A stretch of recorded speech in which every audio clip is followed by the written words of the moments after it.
US President Donald Trump addressed the inaugural Board of Peace meeting at the United States Institute of Peace in Washington, D.C., highlighting what he described as the board's unprecedented significance in global diplomacy. Trump said the board will look over the United Nations to ensure it runs properly and help make it financially viable, calling the UN a body with tremendous potential. With the United Nations and making sure it runs properly. But we're going to strengthen up the United Nations. We're going to make sure its facilities are good. They need help, and they need help money-wise. We're going to help them money-wise, and we're going to make sure the United Nations is viable. And you have some very good people at the United Nations who do a good job. But as I said, I've said it for years, United Nations has tremendous potential. A lot of people didn't like what I said. They said, oh, you shouldn't say that because, you know, we don't care about the United Nations. No, it's really very important, and I think it's going to eventually live up to potential. That'll be a big day. So I want to thank everybody for being here. You're my friends. You're great leaders. You're great people. And I can honestly say, you know, you're strong leaders. You're tough leaders in many cases. And every single one that I'm looking at, that's right here, I've gotten to know and I've gotten to respect. And really, you're friends of mine. And if I can help you at all, you let me know. But this is going to be something, the Board of Peace will be something that, the likes of which I don't think anybody's seen before. And thank you all very much. It's a great honor. I'm going to ask Trump repeatedly praised the work of his team, including Vice President JD Vance, Secretary of State Marco Rubio, US envoy Steve Witkoff, and his son-in-law Jared Kushner, calling them the best team ever assembled. He also noted past US successes, claiming that in the first year of the board, the US settled 8 wars, with the 9th conflict anticipated. And especially from other countries, the leaders of, as you know, the other countries, because we have a large group of leaders, and the ones that aren't here are watching on Zoom. I hope they enjoy it. And the press, we appreciate it very much, so respectful. You've been so respectful of what we're doing. What we're doing is very simple, peace.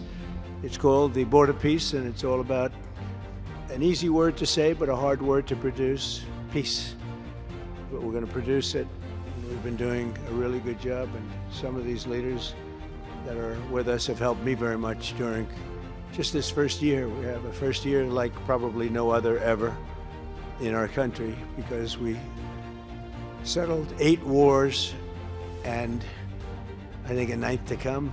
It's turned out to be a tougher one. I thought that was going to be the easiest one, but with war you never know what's easy and what's not so. Turning to Gaza, Trump claimed that the war there is over, citing the ceasefire in place since October, though ongoing Israeli violations have continued. He emphasized that Hamas must disarm and warned that failure to comply will be met with force. He described these incidents as little flames, but credited Hamas for returning all bodies of Israeli captives.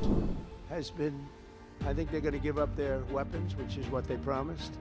If they don't, it'll be, you know, they'll be harshly met, very harshly met. They don't want that.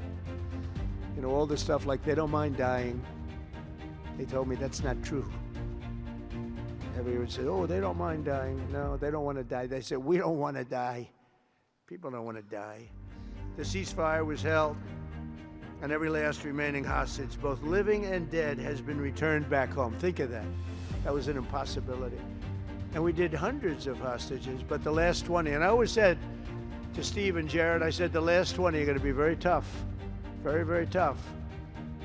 And we got them back. We got the living back, and then we only got about 16 of the dead, and we said, well, you got to get them all. You promised them all. And they dug and dug and dug. You can imagine it's a job that's brutal. And Hamas really did a lot of that work, and you got to give them credit for that.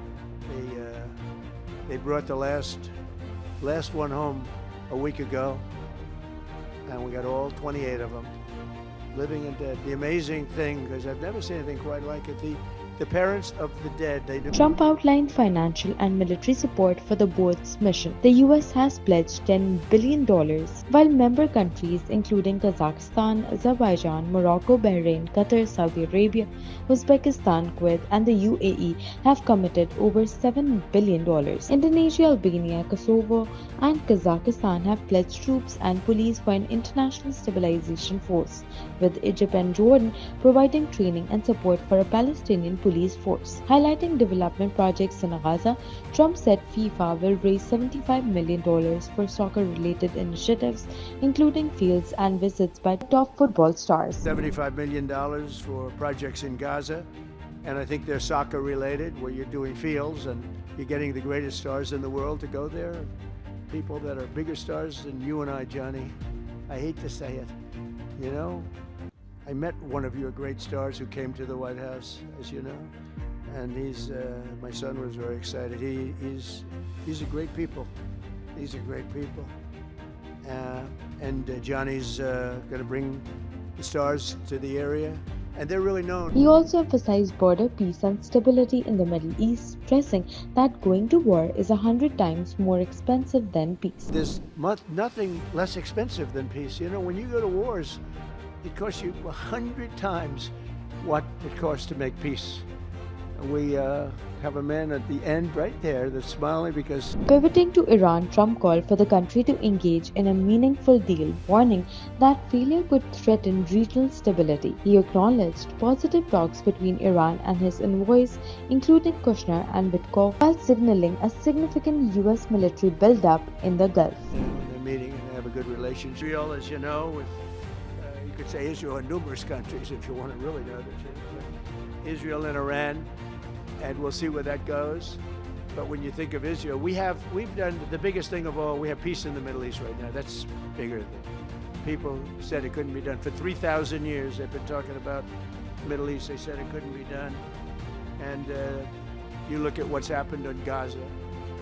And one of the keys to it was when we took those beautiful, magnificent, we just ordered 22 more of them, updated model. The B-2 bombers are incredible. I never understood the B-2 bomber. I'd watch, it's a wing. And I've never quite understood that, Johnny. I'd look at it, I said, it's beautiful, but what does it do? It carries very big bombs. And it went into Iran and it totally decimated the nuclear potential. And when it did, when it decimated that, all of a sudden we had peace, and really bringing peace and bringing the concept of peace, because nobody thought peace in the Middle East. I've always heard peace in the Middle East is impossible, and it's turned out not to be. And we do have some work to do with Iran. They can't have a nuclear weapon. It's very simple. You can't have peace in the Middle East if they have a nuclear weapon. And they can't have a nuclear weapon, and they've been told that very strongly. Since the hard-won ceasefire of last October, the United States and our partners have facilitated the delivery of vast amounts of humanitarian aid, numbers that nobody's ever seen before. In November, the United Nations Security Council unanimously approved the Board of Peace. And last month in Davos, we welcomed over 24 members to this very important new organization. And we are very closely working with the United Nations. In fact, I'm going to speak to the Secretary General what's been done. And again, the key was getting rid of the nuclear potential, because Iran would have had a nuclear weapon based on everything we found out since within 1 month. We can't let that happen.